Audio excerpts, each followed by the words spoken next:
So in light of the video that I made about 6 months ago at this point about the books that I read in 2025, I wanted to do something similar with the movies that I've watched in 2026, which, by the way, I will make a video about the books that I've read in 2026, obviously at the end of this year. And I wanted to do that with movies this year as well. However, I realized if I waited until the very end of the year to talk about all the movies that I'd seen, because obviously I watch more movies than books in a year, and that video would be hours long. I'm already worried about how long this video is going to be. So I decided to do 2 a year of this for every year. And it's June now, so I figured I've seen enough movies this year already. Just talk about the movies that I've seen. A few notes. Some of these movies I've seen for the first time. Some of these movies I have never seen before. And there are a few movies on here. In the interest of time, I'm going to try to be brief with every single movie that I've mentioned, but some I might be more brief than others because I plan on talking about them more in depth in a future video. Pretty much that. So let's start with what I watched in January. I wanted to watch this ahead of the Academy Awards because I heard that it was a favorite to win a lot of awards. It was kind of the big movie of 2025. Everyone was talking about it. I didn't really know what to expect, even when I went into the movie, and I really liked it. One thing that I'll mention, and it'll come up again pretty shortly after this in this video, is I'm not a really big fan of horror. I like thrillers. I like psychological thrillers, and that's about it. But I really enjoyed this one. I did wish it won Best Picture, even though it was the only nominee that I watched this year. I would call this like a holistically good film. Score was fantastic. Acting was great. I mean, Michael B. Jordan playing twins, both very well and very differently characterized. Really liked that. I thought the plot was very interesting and unique. Cinematography, great. Not too scary for me for a horror movie. And I also liked that it was lore accurate with the vampires and the whole idea of them not being able to barge into a room. They have to be invited into the room. I thought that was a really cool touch. I really was impressed with this movie. Yeah, wouldn't you know, horror movie right after this. So, and this is, I guess, more of a psychological thriller than a horror movie. But Get Out is also great. My kind of intro to Jordan Peele. And I also love how we have the Emoji Movie basically to thank for this movie. At least it's what I heard, is Jordan Peele was so just offended at the prospect of being offered to voice the poop emoji in the Emoji Movie that he decided that he wanted to stop doing comedy and start directing movies. That's just what I've heard. I don't know if that's true. It's just what I've heard. But if it's true, that's wild. And I love this might be the greatest example of like suspense and just on edge-iness in a movie that I've seen. Very thrilling. I'm also a big fan of The West Wing, and so seeing Josh Lyman's actor as like maybe one of the most horrible people I've ever seen in a movie was a little bit bizarre. And I do genuinely believe this is going to be a modern classic in the horror and thriller genre. So I'm giving this 4.5 out of 5 stars. All right, we are into February now. And with Sleeping Beauty is the first movie I watched in February. I'm making my way through the Disney Animation Studios, and Sleeping Beauty was kind of a tough one for me. I actually liked the unique animation style that Disney was doing here. It felt a little bit different than even the movies that they were doing in the 50s. Before that, it felt a little bit more like a step back toward this kind of fairy tale-esque style, and I appreciated that. My ultimate opinion of this movie, it's just kind of a meh Disney movie, but like slightly above the other meh Disney movies. Like I definitely put this above Cinderella. This one was a solid 3.5 out of 5 for me. Now for something entirely different. How to Lose a Guy in 10 Days. I'd say this is fundamentally a good rom-com. I am very kind of mixed when it comes to rom-coms. I either like them or I hate them. They're either some of my favorite movies or some of the worst movies I've ever seen. I like this one. I kind of like to think of it as it's almost like if The Impractical Jokers made a rom-com with just all the secondhand embarrassment. I mean, this is maybe one of the hardest movies to watch that isn't like truly disturbing. And I also think, I will say, I think it is a good use of rom-com tropes. I think it uses the rom-com tropes really well, actually. Not in a cliche way. Yeah, I mean, it's solid. I'd give it like 3.5 out of 5. Again, not bad. Not my favorite either. All right, here we go. On to March with Hoppers. And the frustrating thing about this is everyone was reacting really positively to this movie. That's not what frustrates me. What frustrates me is that they were saying, Pixar is back, baby. Pixar was already back. Everyone, I don't know why. I'm not gonna get on my soapbox about Elio. I'm not gonna talk about Elio. But Elio was great, and I don't know why people are ignoring it. But let's talk about Hoppers. Really cool premise. I enjoyed it. It's a good movie. Yeah, this is Pixar back to kind of how it was. I really loved the detail with the animal eyes, where if the animals are talking to each other, they had the cartoon eyes, but if they're interacting with a human, their eyes were more realistic. Loved that. Maybe one of the best, like, kind of attention to detail touches in a Pixar movie that I've seen in a while. Only complaint, only, like, serious complaint, really dumb villain. If you haven't seen it yet, that's all I'm going to say. One of the worst Pixar villains. I'm just going to leave that there. But yeah, it's good. 3.5 out of 5. Back to Disney, and we have 101 Dalmatians. Peak animation style. I remarked when I was first kind of reflecting on this movie that I think it's so interesting that for the Disney movie that at that time was like the most futuristic, right? The most contemporary seeming, the most modern, and it actually went backwards in the quality of animation, but not in a bad way. Like it almost felt like we were watching concept art turned into a full-fledged film. And I could gush over the animation in this movie all day because I just think it's so simple in such a beautiful way, and it's just a cute story. Yeah, easy 4.5 out of 5 for me. So this is the one. This is one of the ones that I'm not really going to talk a whole lot about because it's the Best Picture winner. I'm going to talk about this in one of the next videos that I make, but here's the thing about Oliver. People hate this movie for some reason, and I don't really know why. It is considered to be one of the worst Best Picture winners, which I know, honestly, I can't even agree with that. There are so many worse Best Pictures that I've already seen. You know, it's not the best movie musical of this era. I'm obviously more, fond of Sound of Music, My Fair Lady, West Side Story. Those are better than this one, sure, but I don't think that this one is that far removed in quality. I think the cinematography is just as good with the other ones I mentioned. It's just not my favorite. And I think that's kind of it. I mean, this is an okay film. 3.5 out of 5. It was around this point in March, around spring break, that I wanted to go back and watch some of the Pixar movies that I had not seen, because for years I've been ashamed that I had not seen a bunch of Pixar movies. And we started with The Good Dinosaur. People don't like this one for a reason. Here's the thing. Huge jump in quality between Act 1 and Act 2. Act 1, first 40 minutes, maybe the worst Pixar movie. And then the jump to Act 2, just with the plot and the character development, so much happened between that first 40 minutes and like the second 40-50 minutes. Completely different movie. Way better. Still not good enough to land it that high on my Pixar ranking. But I will give some credit to the movie. I think the cinematography and the score for this movie is really underrated in the Pixar canon. Like, people don't talk about those elements of this movie because I think they think that holistically it's just not a good Pixar movie, which is kind of true. Basically, it's easy to forget The Good Dinosaur. Is it the worst Pixar movie? I honestly don't think so. I'd give it 3 out of 5.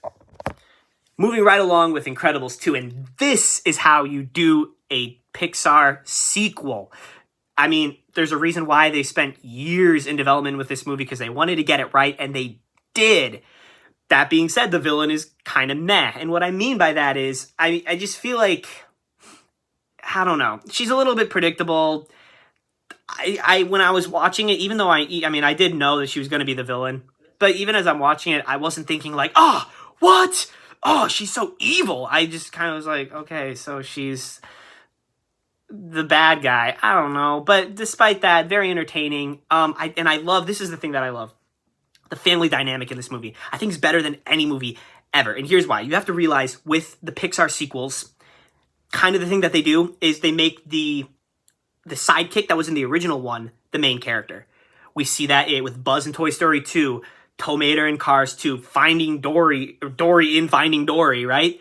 And yes, while they do put more emphasis on Elastigirl in this film, they make her a much more fleshed out, more established character in a really good way. They don't leave Mr. Incredible in the dust either. They show Mr. Incredible that sometimes being a father and having to raise children is just as challenging, but also just as rewarding as being a superhero.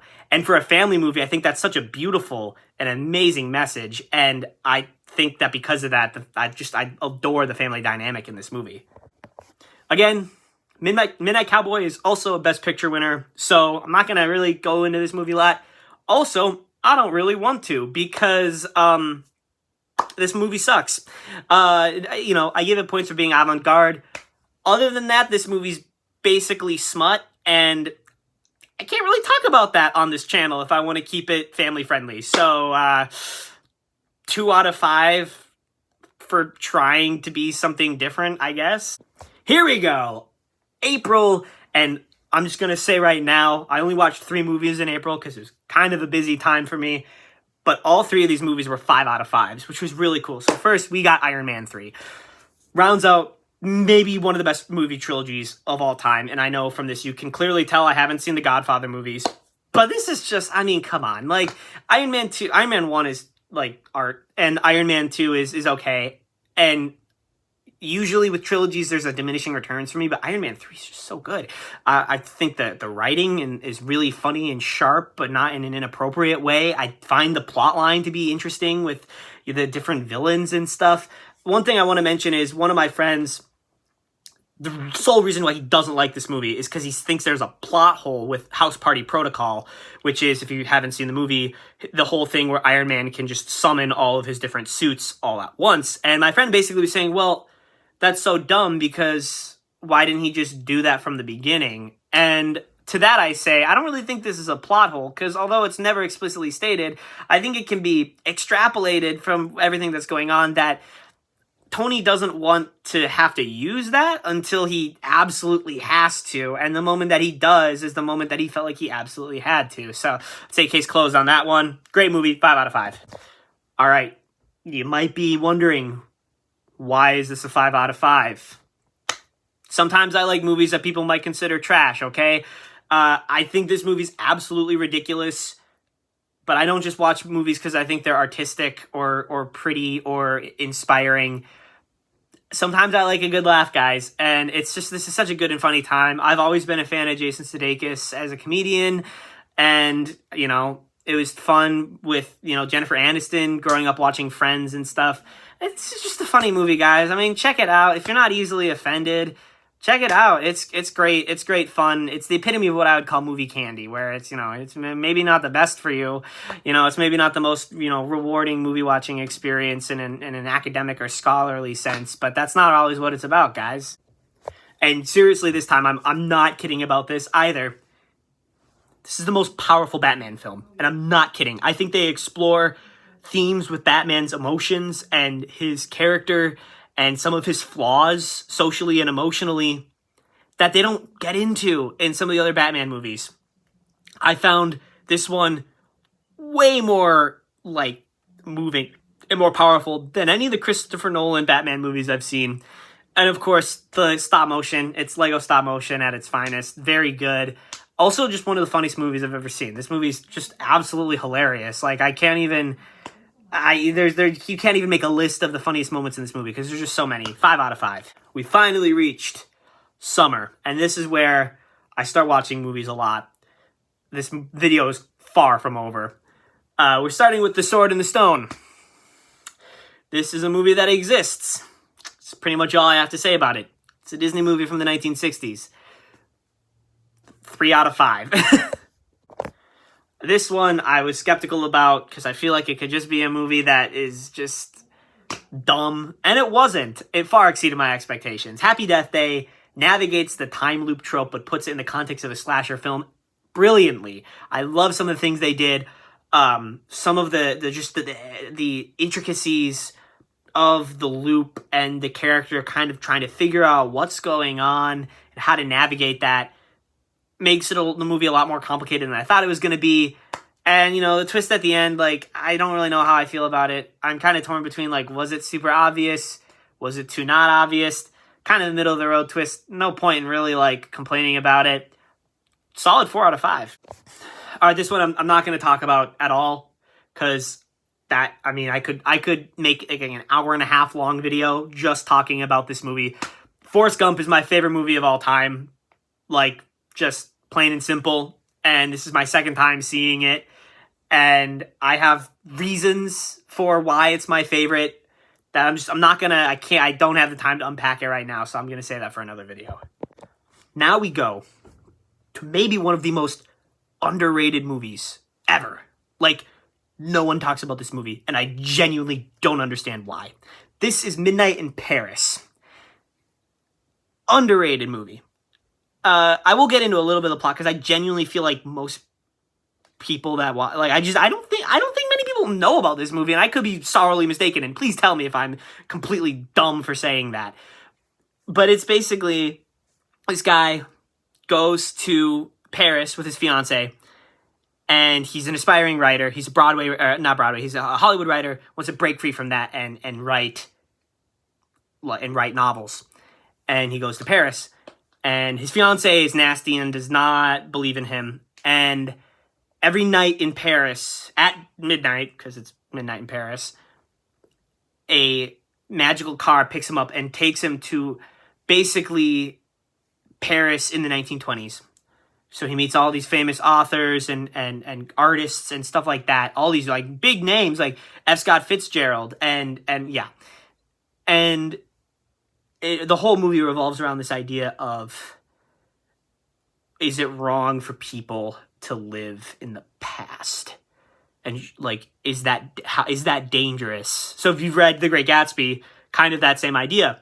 And I love this because it's Owen Wilson in one of his more serious roles, which I know he's not necessarily a comedic actor, but it was a different role to see him in, and I think he handled it well. Great themes and characters, great soundtrack. Oh my goodness. It's a beautiful movie. This is my second time watching it. Easy 5 out of 5. It's in a rare echelon of films that I would consider to be truly perfect movie. Another Best Picture winner, Patton. Typical war epic. Very pretty film visually. That's about it. I really wanted to love this movie. It's Peter Weir.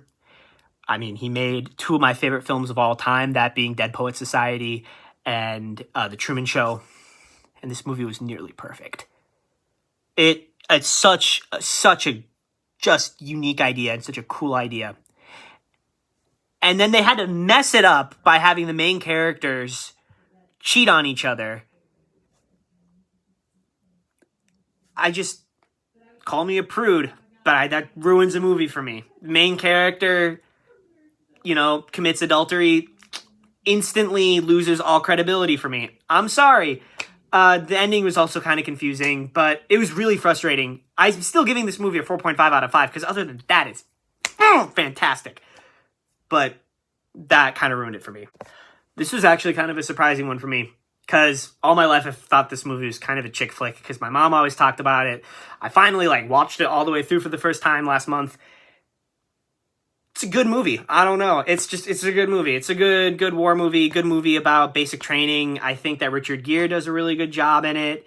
It's just an entertaining movie. It kind of, I don't want to say glamorizes military boot camp, but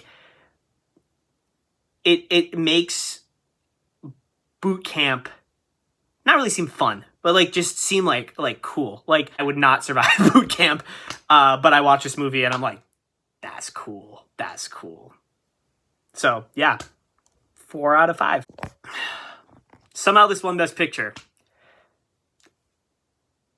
Your guess is as good as mine. This is a crime movie. Good acting. I mean, with Gene Hackman and Roy Scheider, it's gonna be a good movie. I don't know how it won Best Picture. It's a movie. The blood in this movie, why is it that red? I mean, you have to wonder if Tarantino got his color of blood from this movie. Couldn't really get into it more than that. 3.5 out of 5. Okay, this movie right here is a cautionary tale. Do not judge a cast by its personnel. You look at the people in this movie and you see Kevin James, Mall Cop, and Jonathan Roumie, who's a great actor. right? He's a great actor. But most people associate him with playing Jesus in The Chosen. By the way, like, I think he's maybe the best portrayal of Jesus that I've ever seen. He's a great actor. But when I see him in a movie, it's very hard for me to not see Jesus, which is something that you're going to need to dismiss in your brain if that's also how you feel when you see this movie. This is an amazing rom-com. I mean, it's, it just came out this year. Paul Blart, Kevin James, whatever, gets left at the altar in Rome, and the movie just unfurls from there. And, I'd say these are pretty bold casting choices, but my goodness, did they pay off. Everyone in this movie is fantastic. This is going to be a future rom-com classic, and, easy 5 out of 5 for me. And I honestly would go so as far to say that as of right now, this is the best movie from 2026, like, just hands down. It is remarkable to me how boring this movie is. I mean, I'm a huge fan of the remake with George Clooney. Huge fan. The plot is so dry. It's also just a dumb, heist plan. They're gonna rob 5 casinos in one night? Really? I mean, and even that part was so confusing and just boring. I really think this is just that the Rat Pack wanted to make a movie. And, let the boys be the boys, I guess. But, you could have done better than this, Blue Eyes. Finally, we get into June. And I've only seen 3 movies from this month so far because the month is still young, And Moonrise Kingdom, obviously I'm going to like it because it's Wes Anderson. I think this might be his most unique film, which is saying a lot because I think he's the, CEO of uniqueness in the film industry. But there's just something about it. It's almost more emotionally engaging, I feel like. And I think, honestly, what it is it's because it has the same, emotional elements of his movies, right? But the main protagonists are middle schoolers, basically. So you have these really heavy, emotional messages, but they're being conveyed by younger people, and I feel like that almost in a way accentuates those emotional points and those kind of topics and lessons, and it makes it almost resonate more than in his other films. And I just think at the end of the day, bottom line, it's just signature Wes Andersonian wholesomeness, very, very well made shots, great color. I mean, 4.5 out of 5. These next 2 will be brief because I've definitely seen these movies before and I have some new thoughts to say about them, but not much. I wanted to watch all the 4 Toy Story movies before Toy Story 5 comes out. I actually haven't seen Toy Story 4, so when I talk about that in the part 2 of this series at the end of the year, that'll be a new, a first time watching it. But I started with rewatching Toy Story 1, Toy Story 2. Have not quite gotten to Toy Story 3 yet. I'm probably going to watch that tonight. So sadly, you're going to have to wait until December to hear what I have to say about that one. But starting out with Toy Story. I honestly believe this is the most expectation-exceeding film of all time. It was the first full feature-length, computer-generated, 3D film, animated film. And with a first like that, especially in the 90s, I feel like it could have been anything. And it could have been trash, and people would have been like, hey, good for you, though, right? But man, does this movie still hold up today. So good. Just everything about it, so good. I think we've taken for granted just how good the first one of these off the griddle was. Oh my goodness. And obviously, Toy Story 2 follows with another solid 5 out of 5. I keep going back and forth in my head between which one of these I like more. Through the years, it's been, oh no, I like Toy Story 2 more. No, I like the original one. I honestly couldn't tell you. I think they serve 2 entirely different purposes. Toy Story was obviously such a pioneer for this, but Toy Story 2 set the tone for something else, and that was the animated sequels in the new millennium. It set the tone. This is the example of how you make an animated sequel, and we have not followed it at all, but that's okay. So there you have it. I tried to be brief. I know this video is kind of long, but I also talked about I don't even know how many movies, probably at least 20. That's what I've watched this year so far. Pretty good movie, pretty good year for movie watching. It's only going to get better from here. So I plan to make a couple more videos when I can. just about, the things movies I'm watching, things I'm reading, stuff like that. So be on the lookout for that. But I don't know when I'll see y'all next, but it'll be great. So catch you later.